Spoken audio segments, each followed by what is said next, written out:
But first, federal agents raided the headquarters of Mo Money Taxes in Memphis. They were tight-lipped, only telling reporters they were on official business.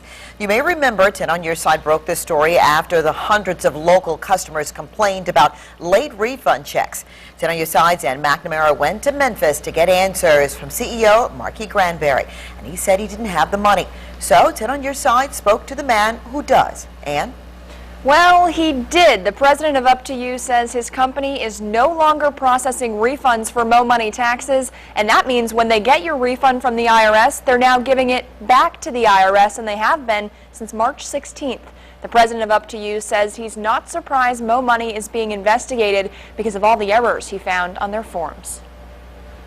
And this has been the biggest mess I have encountered in my business career. The CEO of the processing company Up to You says doing business with Mo Money Taxes is a mess. CEO Eric Miller tells me Mo Money employees made more than 4,400 errors on tax forms. The most common, incorrect routing and account numbers for refund delivery, hundreds of forms with no information about the taxpayer other than a name, and 2 returns filed for the same person, times hundreds. Miller says the latter could be fraud, but he's not sure it was a deliberate pattern. Even if it is, he says it's hard to tell who's at fault from the paperwork. Is it the taxpayer or the preparer?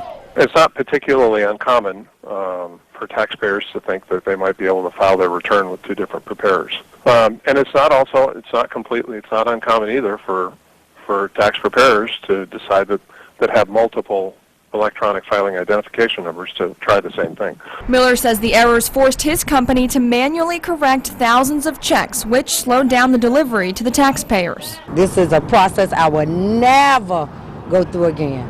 This is a lesson well taught. I got my money already, but still, it shouldn't have took that long, and this didn't have to happen. Their complaints to the local IRS office did not fall on deaf ears. Federal agents raided the Mo Money headquarters Wednesday morning. I was not aware of it. I did not hear about it in advance, and as I had mentioned to you, I heard about it from a Memphis newspaper just moments before you and I got on the phone. Miller says his company is not being investigated, and as of now, he can't see doing any more business with Mo Money. I would have taken the steps to not go through this because it's not worth it.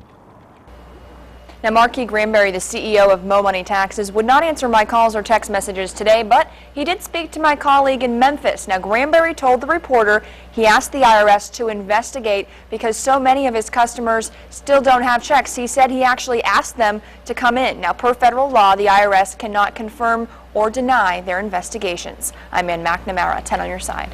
Well, Congressman Bobby Scott first called on the government to investigate Mo Money after we told him about those local complaints, and today he released this, quote, "I was assured by the Department of Justice that federal law enforcement agencies would be doing everything in their power to appropriately investigate this business to ensure that there would be no more victims."